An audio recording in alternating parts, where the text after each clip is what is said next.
Hello students of class 9th। आज के हम इस वीडियो में पढ़ने वाले हैं representation of root X on number line where X is equal to any positive integer, यानी कि रूट के अंदर कोई भी नंबर हो हम उसे नंबर लाइन पे किस तरीके से रिप्रेजेंट कर सकते हैं। रूट के अंदर चाहे वो पॉइंट वाला नंबर हो या पॉइंट के बिना, यानी कि विदाउट डेसिमल हो या फिर विथ डेसिमल हो, अगर वो अंडर रूट के अंदर है तो हम किस तरीके से नंबर लाइन पे रिप्रेजेंट कर सकते हैं। और आज के इस वीडियो में मैं आपको बोर्ड पे नहीं कॉपी पे बताने वाला हूँ। So let's start. So students, हम लोग अब कॉपी पे रिप्रेजेंट करने वाले हैं कि रूट एक्स को नंबर लाइन पे हम किस तरीके से रिप्रेजेंट कर सकते हैं। सो स्टूडेंट, इसके लिए तो सबसे पहले स्केल, कंपास और एक रबर, ये तीन चीज़ होना ज़रूरी है। हम सारे काम इन्हीं से करने वाले हैं, ठीक है। तो सबसे पहला स्टेप क्या है कि आपको जैसे कि मान लीजिए रूट एक्स रिप्रेजेंट करना है, तो रूट एक्स का क्या मतलब है? रूट एक्स का मतलब है कि एक्स की कोई भी वैल्यू हो सकती है, चाहे वो पॉइंट में हो चाहे वो विदाउट पॉइंट हो, ठीक है। तो सबसे पहले हम क्या करेंगे, मान लीजिए मैं रूट एक्स ही को रिप्रेजेंट कर रहा हूं, तो आप क्या करेंगे, एक्स सेंटीमीटर की लाइन खींचेंगे, ठीक है। ड्रॉ करेंगे एक्स सेंटीमीटर की लाइन। तो मान लीजिए मैंने ये लाइन ड्रॉ कर दी एक्स सेंटीमीटर। अब एक्स यहाँ पे कुछ भी हो सकता है, it's either any with decimal number और विदाउट डेसिमल नंबर, यानी कि वो 1 2 3 4 भी हो सकता है, या फिर 1.5 3.5 6.5 1.2 2.3, ये कोई भी नंबर हो सकता है। सो हमने क्या किया फर्स्ट स्टेप में कि हमने एक्स सेंटीमीटर की लाइन खींची और उसको नाम दे दिया क्या, ए बी, ठीक है। इतना काम करने के बाद अब क्या करना है कि आपको बी से स्केल से एकदम अच्छे से मेज़र करके 1 सेंटीमीटर की यही लाइन बी से आपको 1 सेंटीमीटर और आगे इस लाइन को एक्सटेंड कर देना है, ठीक है। बी से आपको 1 सेंटीमीटर लाइन और आपको एक्सटेंड कर देना है और नाम दे देना है बी सी, ठीक है। इतना हो गया। अब आपको क्या करना है, अब देखिए मैंने जो भी किया ना वो मैं यहाँ पे साइड में लिख रहा हूँ कि ए बी मैंने पहले ड्रॉ किया एक्स सेंटीमीटर, फिर उसके बाद ए सी में, फिर उसके बाद मैंने बी सी ड्रॉ किया, ठीक है। बी सी ड्रॉ किया 1 सेंटीमीटर, ठीक है। तो अब ये जो पूरी लाइन है ये क्या हो गई, ए सी हो गई ना। अब आपको क्या करना है, इस ए सी लाइन का हमें मिड पॉइंट फाइंड करना है, ठीक है। तो मिड पॉइंट का बेसिकली क्या मतलब है कि हमें ए सी लाइन को परपेंडिकुलर बाइसेक्ट करना पड़ेगा। और परपेंडिकुलर बाइसेक्ट कैसे करते हैं, अब मान लीजिए हमें ए सी का परपेंडिकुलर बाइसेक्टर फाइंड करना है, तो हम क्या करेंगे, ये जो ए सी लाइन है ये पूरा ए से लेके सी तक हम मोर देन हाफ डिस्टेंस नापेंगे, ठीक है, आधे से ज़्यादा। अब देखिए ये आधे से ज़्यादा डिस्टेंस हो गई ना, AC का आधे से ज़्यादा डिस्टेंस हो गई। फिर उसके बाद आपको क्या करना है, एक आर्क ऊपर लगाना है, ठीक है। उसके बाद एक आर्क नीचे लगाना है, A को सेंटर रखकर, A पे आपने सेंटर लिया, एक आर्क ऊपर लगाया और एक आर्क नीचे लगाया। फिर उसी तरह अब क्या करेंगे, हम C को सेंटर रखेंगे, एक आर्क पिछले वाले आर्क पे और जो अपवर्ड था और एक डाउनवर्ड, ठीक है। तो अब देखिए ये कुछ इस तरीके से कट करेगा, हो गया। अब आपको क्या करना है, ये जो जहाँ पे ये दोनों आर्क इंटरसेक्ट हुए हैं इनकी पॉइंट्स को क्या करना है, ज्वाइन कर देना है। तो ये जो हमारा AC था वो अब क्या हो गया, परपेंडिकुलर बाइसेक्ट हो गया, यानी कि 2 इक्वल पार्ट्स में डिवाइड हो गया। और हम ये जो इसकी पॉइंट है इसको हम नाम दे देते हैं O, ठीक है। इतना समझ में आया। अब हमें क्या करना है, अब देखिए दो चीजें यहाँ पे कि AC अब क्या हो गया, 2 इक्वल पार्ट्स में डिवाइड हो गया, OA एंड OC, ठीक है। अब अगर मैं बात करूं AC है कितना, AC टोटल ये जो AC है वो कितना है, AB प्लस BC है कि नहीं है। अगर हम AB और BC को ऐड कर दिए तभी तो हमें AC मिला। तो AC कितना हो गया, AB कितना था, X था, और BC कितना था, 1 था। तो यानी x प्लस 1 सेंटीमीटर का ये क्या हो गया, पूरा AC हो गया, ठीक है। तो जब हमने इसको 2 इक्वल पार्ट्स में डिवाइड कर दिया तो ये OA एंड OC में क्या हो गया, डिवाइड हुआ ना।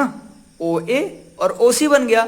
तो अगर मैं आपसे पूछूं कि बताइए ओ ए की डिस्टेंस कितनी होगी, ओ ए की डिस्टेंस, तो बता सकते हैं ओ ए की डिस्टेंस होगी x प्लस 1/2। अब आप लोग पूछोगे सर ये कैसे, तो देखो ध्यान से देखना, ये पूरा AC था, फिर जब हमने इसको 2 इक्वल पार्ट्स में डिवाइड किया तो एक OA बन गया, एक OC बन गया।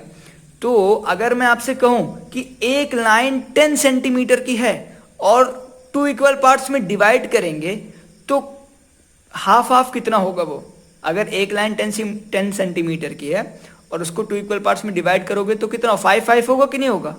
यानी कि आपने क्या किया, वो जो 10 सेंटीमीटर लाइन थी उसको 2 से डिवाइड कर दिया। तो ठीक वही काम मैंने यहाँ पे भी किया है। AC पूरा कितना था, x प्लस 1 था, तो जब हमने उसको 2 इक्वल पार्ट्स में डिवाइड किया तो OA और OC मिला, तो वो x प्लस 1/2 और OC भी x प्लस 1/2 हो गया। ठीक है, अब देखिए इसके बाद क्या करना है, आपको OC डिस्टेंस को मेजर करना है। ठीक है, OC डिस्टेंस को मेजर करना है, ये हमने मेजर कर लिया OC डिस्टेंस। फिर इसके बाद O को सेंटर रख के आपको एक सेमी सर्कल ड्रॉ करना है कुछ इस तरह से। ठीक है, अब आपको क्या करना है, इसके बाद आपको क्या करना है, इसके बाद आपको B से, ये जो पॉइंट B है हमारा, यहां से एक परपेंडिकुलर ड्रॉ करना है। ठीक है, तो आप चाहें प्रोटेक्टर से भी ड्रॉ कर सकते हैं। परपेंडिकुलर का बेसिकली क्या मतलब है, परपेंडिकुलर का मतलब है कि 90 डिग्री बनाना है। आप प्रोटेक्टर से भी 90 डिग्री बना सकते हो, या फिर आप डायरेक्ट क्या करिए, स्केल से ही एक लाइन ड्रॉ कर दीजिए। और देखिए जब हम ये लाइन ड्रॉ करेंगे तो ये सेमी सर्कल को यहाँ पे कट करेगी। इस नाम को हम, ये जो पॉइंट है इसको हम नाम दे देते हैं D। ठीक है, हमारा क्या बन गया, BD बन गया। और क्योंकि ये परपेंडिकुलर बाइसेक्टर है तो ये जो एंगल भी होगा वो क्या होगा, 90 डिग्री होगा। ठीक है, अब आप क्या करिए, OD को ज्वाइन कर दीजिए, OD को ज्वाइन कर दीजिए। तो जब आप ये ज्वाइन करेंगे तो आपका ये जो BD है, ठीक है, ये जो BD है यही हमारा क्या होगा, √x होगा। देखिए मैं यहाँ पे लिख दे रहा हूँ BD is equal to √x। अब आप पूछोगे सर ये कैसे, तो इस चीज को हमें क्या करना है, प्रूफ करना है। ठीक है, तो मैं जो भी प्रूफ लिखूंगा वो इधर इस साइड में मैं यहाँ पे लिखूंगा कि किस तरीके से हम प्रूफ करेंगे। ठीक है, तो देखिए हम किस तरीके से BD is equal to √x proof करते हैं। ठीक है, तो जरा ध्यान से देखना। देखिए अब यहाँ पे एक ट्रायंगल बन रहा है ना, मैं देखिए यहाँ पे लिख रहा हूँ इन ट्रायंगल OBD एक ट्रायंगल है कि नहीं है, OBD, और क्योंकि इसमें 90 डिग्री है तो ये राइट एंगल ट्रायंगल होगा। और राइट एंगल ट्रायंगल में एक प्रॉपर्टी होती है h² = p² + b²। ये प्रॉपर्टी होती है ना पाइथागोरस थ्योरम। तो h यहाँ पे कितना है, h यानी कि हाइपोटेनस 90 के सामने वाली साइड, तो यानी कि OD² is equal to perpendicular हमारा BD है, BD² प्लस बेस हमारा OB है। ठीक है, तो BD की तो वैल्यू हमें लाना है, तो हम क्या करेंगे, BD² is equal to OD²। और क्योंकि देखिए BD की वैल्यू हम निकालना है तो ये जो OB है वो इस साइड आएगा, तो यहाँ पे पॉजिटिव है, इधर जाएगा तो क्या हो जाएगा, नेगेटिव हो जाएगा, -OB²। ठीक है, तो अब हमें OD और OB की वैल्यू फाइंड करनी होगी। तो देखिए मैं यहाँ पे फाइंड कर रहा हूँ। देखिए अगर मैं कहूँ कि OD is equal to OA is equal to OC, और OA और OC की वैल्यू हमने देखिए पहले से फाइंड कर रखी है, तो ये OD भी x प्लस 1/2 सेंटीमीटर होगा। अब कंफ्यूज मत होना, अब आप लोग कहोगे सर ये कैसे, तो देखो ये मैंने एक सेमी सर्कल ड्रॉ किया ना।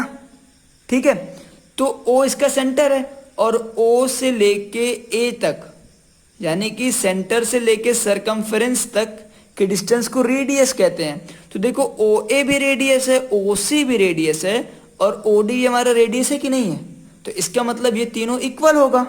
ठीक है, तो हमने OD की वैल्यू निकाल ली। अब देखिए OB की वैल्यू कैसे निकालेंगे, ये जो लाइन OB है O से लेके B तक, तो देखिए OB को क्या मैं AB माइनस OA लिख सकता हूँ कि नहीं, अगर ये देखो ये जो लाइन है ना ए बी, अगर मैं ए बी में से ये पूरी लाइन ए बी में से ओ ए को माइनस कर दूं तो ओ बी बचेगा कि नहीं बचेगा?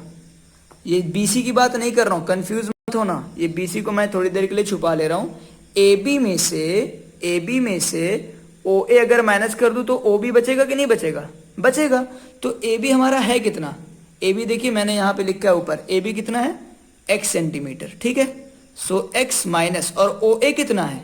ओ ए है x प्लस 1/2। तो देखो हम यहाँ पे सॉल्व करेंगे x, और सॉल्व करेंगे तो यहाँ पे 1 हो जाएगा, और एलसीएम कितना होगा? 2 होगा। तो फिर उसके बाद ये हो जाएगा 2x, और फिर जब ये माइनस अंदर जाएगा तो -x और -1, तो यानी कि कितना आ गया? 2x माइनस x बचेगा, x माइनस 1/2 सेंटीमीटर, ठीक है। ओ बी की वैल्यू कितनी आ गई? x minus 1/2 centimetre. तो अब देखो यही वैल्यू हम यहाँ पे पुट करेंगे। बी डी की हमें वैल्यू निकालनी है, तो बी डी स्क्वायर एकदम उसी तरह रहेगा। ओ डी की वैल्यू हमने निकाली, ओ डी देखिए चेक करिए कितना है? x प्लस 1/2, तो वो हम यहाँ पे लिखेंगे x प्लस 1/2 का होल स्क्वायर, क्योंकि हमें ओ डी का स्क्वायर चाहिए, ठीक है। और ओ बी की वैल्यू हमने निकाली है x माइनस 1/2, इसका होल स्क्वायर, ठीक है। तो अब देखिए हम इसको सॉल्व करेंगे, तो जब सॉल्व करेंगे तो क्या आएगा? B D square is equal to, अब देखिए यहाँ पे कैसे सॉल्व करेंगे इसे हम। देखिए ये स्क्वायर जब अंदर आएगा तो x प्लस 1 का होल स्क्वायर हो जाएगा, और 2 का स्क्वायर कितना होगा? 4 हो जाएगा, माइनस। अब जब सेम टू सेम यहाँ पे भी होगा, ठीक है, x माइनस 1 का होल स्क्वायर बाई, और 2 का स्क्वायर होगा तो 4 हो जाएगा, ठीक। अब आगे क्या करेंगे? फॉर्मूला यहाँ पे आइडेंटिटी लगाएंगे, a प्लस बी का होल स्क्वायर, तो कितना होगा? a square plus B square plus 2ab by 4, minus यहाँ पे आइडेंटिटी लगाएंगे a square plus B square minus 2ab, ये हो गया बाई 4। अब देखिए आगे का मैं यहाँ पे कर रहा हूँ, फिर देखिए अब क्या होगा? x स्क्वायर, यहाँ के बाद के स्टेप मैं यहाँ पे कर रहा हूँ, x स्क्वायर प्लस 1। अब देखिए 4 अगर हम एलसीएम हो जाएगा ना, क्योंकि सेम है तो एलसीएम हो गया, और इसको जब सॉल्व करेंगे x square plus 1 plus 2x, और जब ये माइनस ब्रैकेट के अंदर जाएगा तो माइनस x स्क्वायर माइनस 1 और प्लस 2x, ये हो जाएगा। तो देखो x square minus x square cancel out, plus 1 minus 1 cancel out, तो हमारा बी डी स्क्वायर कितना हुआ?